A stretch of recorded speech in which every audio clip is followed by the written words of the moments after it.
going to show you real quick how to sharpen a knife with a whetstone. What I like to do is put it on about a 45-degree angle and just push it away from you and do about 5 strokes on one side, switching it over about the same angle, 5 strokes on the other. This is a 10-inch fillet knife, which will clean about any inshore fish you have. And when just work it back and forth a little bit until you get the desired amount of sharpness you need. And always remember, a sharp knife is a safe knife. If you have to force it through a fish or whatever you're cutting, you got a bigger chance of being injured. But a good whetstone is something about like this. Normally they have a smooth side and a coarse side. The coarse side will actually take more metal away, but if you got an extremely dull knife, you'll need to hit it on this rough side or coarse side a few times, and then you can smooth it out on the smooth side. A couple times on there is sharp enough to shave a frog's hair. Alright, we got one of the redfish that we caught today, and we're going to grill it up. So when I grill redfish, I like to keep the skin on. A lot of people don't know it, but if you leave the skin on, especially on a coarse scaled fish like this redfish, has very coarse scales, it keeps it from drying out.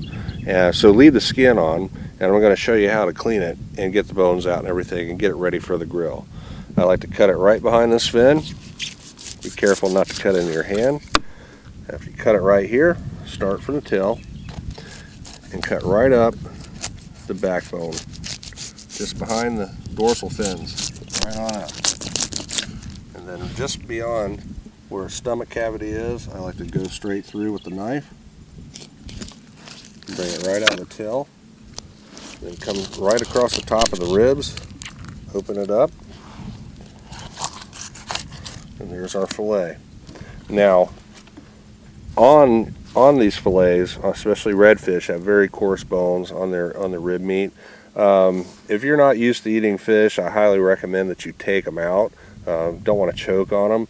Easy way to do that, use your fingers, feel where the rib bone's in, come just this side of it with the knife, cutting down, and then you're going to cut away from your hand and fillet between the skin and the rib meat.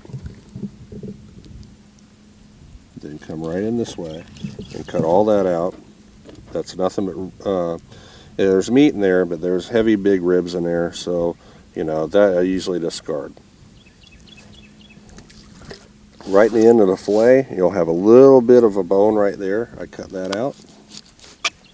And then on the tail for presentation, so this area is not looking real fried or frizzled from being on a grill, I cut that off. There's not much meat on there anyways. And right here, you're ready to season it up and lay it on the grill. So here we go again. The opposite side, right down the backbone.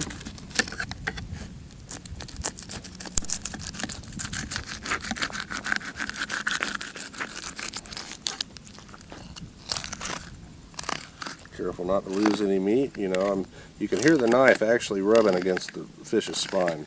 That way you know that you're getting all the meat. If you're not hitting that spine with the tip of the blade, you're going to lose a lot of meat.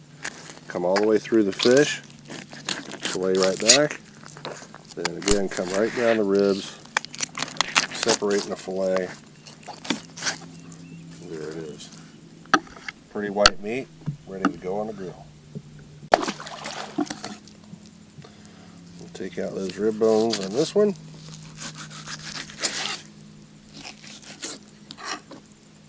All bones.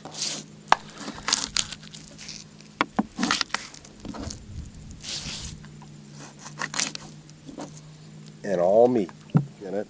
Same way with a redfish. Start right behind the pectoral fin. Cut right down the backbone. Always be careful, catching those spines on the fish. You don't want to accidentally fling the blade in your hand. And if you do cut into that, sometimes it makes it more difficult to remove the fillet. Right down the center of the fillet, away from yourself. Through the ribs. There's our meat. Then I come all the way down on a trout because they are a little softer than a redfish on the other side. Throw this in. And now to skin a trout. Start at the tail and kind of push down with it with your fingers. Cut in not all the way to the skin, just shy of it. I'll lift it and you can kind of see right in here the skin. Put your blade on about a 45-degree angle, same way as sharpening it. Once you get it skinned enough that you can hold on to the skin, then use the skin and the knife and reverse it back and forth, just like that, to skin the trout. And then you got a nice fillet. I'm going to cut the rib bones out, so it's going to be boneless. And there you go, ready to eat.